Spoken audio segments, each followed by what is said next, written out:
नमस्कार जय जगन्नाथ। आज 11 फेब्रुआरी बुधवार। आज दिन किसी देश और राज्यर किसी गुरुत्वपूर्ण खबर रही। वीडियो को संपूर्ण देखंतु जहा द्वारा आपण संपूर्ण सूचना पाई परिबे एवं वीडियो को लाइक सहित चैनल को सब्सक्राइब करखंतु जहा फल आपण एई भली लेटेस्ट न्यूज बेटे सर्वप्रथम पाई परिबे। तो आसंतु संपूर्ण खबर उपरे नजर पकेबा। प्रथम सूचना मिलची आसंता 18 तारिख रु उच्च माध्यमिक शिक्षा परिषद CHSE परिचालित जुक्त 2 परीक्षा आरंभ हेब।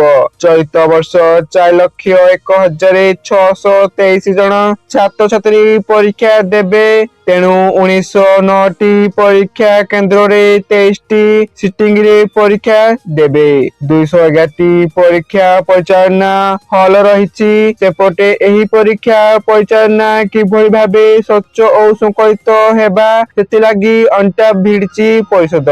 परवर्ती सूचना मिली आज श्रीमंदिर रे महाप्रभु बनक लगे अनुष्ठित हेब।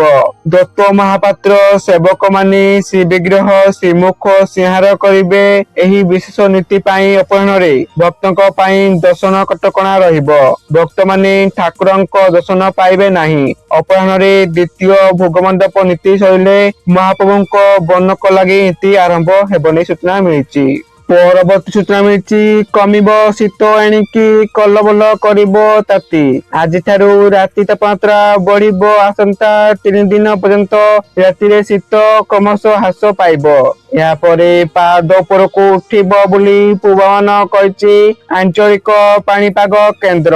आगामी 3 दिन मध्य राति तापमात्रा 2 रु 3 डिग्री वृद्धि होई पारे। सेपटे 7 दिन पर्यंत राज्य रे पाग सुखिला रहिबो। सेपटे कंधमाल जिला को पुणी फेरिछि शीत। बालीगुड़ा दारिंगबाड़ी फुलवाणी सबुठी पाद 10 डिग्री तले रहिछि। परवर्ती सूचना मिली 1 एप्रिल बदलिबो बैंक नियम। नगद जमा और उठाण पाई आसिबो नुआ गाइडलाइन। आयकर विभाग पक्षरु ड्राफ्ट इनकम टैक्स रूल्स 2026 जारी करे अछि जहा 1 एप्रिल 2026 रु लागू हेबाकू जाइछि। एही नुआ नियम रे बैंक रो नगद टंका जमा एवं उठाण पाई पैन कार्ड रे व्यवहार को नै बड़ परिवर्तन प्रस्ताव दिया जाय अछि। परवर्ती सूचना मिली होली पूर्व केंद्र सरकारी कर्मचारी एवं पेंशनभोगी माने किछि आश्वस्ति पाई पारंती। महंगा भत्ता डीए एवं महंगा रिलीफ डीआर 2% वृद्धि पाइबार संभावना रही। तथापि सरकारी घोषणा पर ही चूड़ांत निष्पत्ति स्पष्ट हेबो। मार्च रे होली पूर्व एही घोषणा हेबार संभावना रही। परवर्ती सूचना रही भारतीय रेलवाई यात्रा करुवा लोकों पाई यह एक गुरुत्वपूर्ण खबर। देशर सीमारी सुरक्षा को सुदृढ़ करबा पाई भारतीय रेलवाई एक बड़ पदक्षेप नेछि। एही पदक्षेपर अंश स्वरूप बांग्लादेश एवं नेपाल सहित अंतर्राष्ट्रीय सीमारेखा पार्श्वरे संरक्षित ट्रेन रे यात्रा करबा आउ पूर्व परि सहज हेबो नाही। रेल मंत्रालय एही अंचल गुड़िकरे परिचय पत्र जांच को बाध्यतामूलक करिछि। एही निष्पत्ति सीधासलख वैध परिचय पत्र बिना संरक्षित टिकेट रे यात्रा करने चेष्टा करुवा यात्री मानक उपरे प्रभाव पकाइब।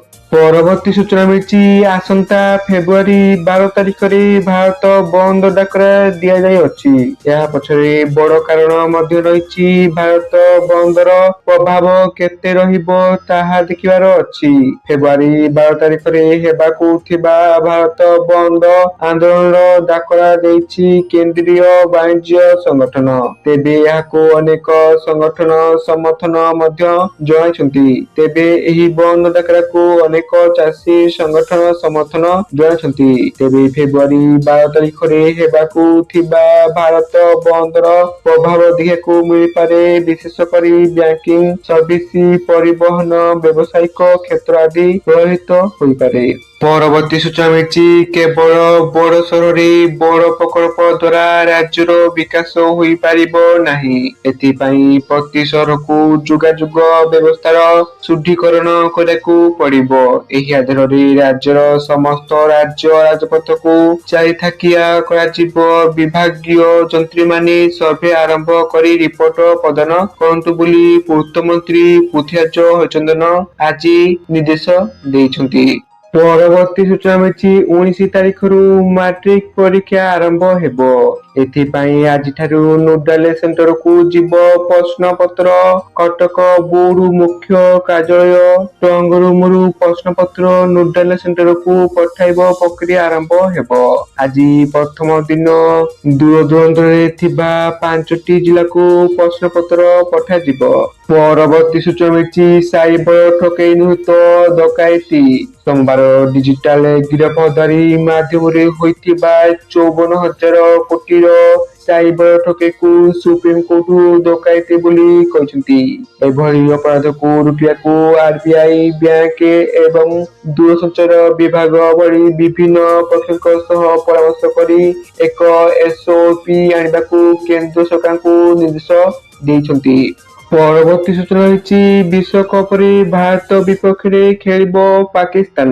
ଟି20 ବିଶ୍ୱକପରେ ଆସନ୍ତା 15 ତାରିଖରେ ଖେଳାଯିବ ବହୁ ପ୍ରତୀକ୍ଷିତ ଭାରତ ପାକିସ୍ତାନ ମ୍ୟାଚ୍।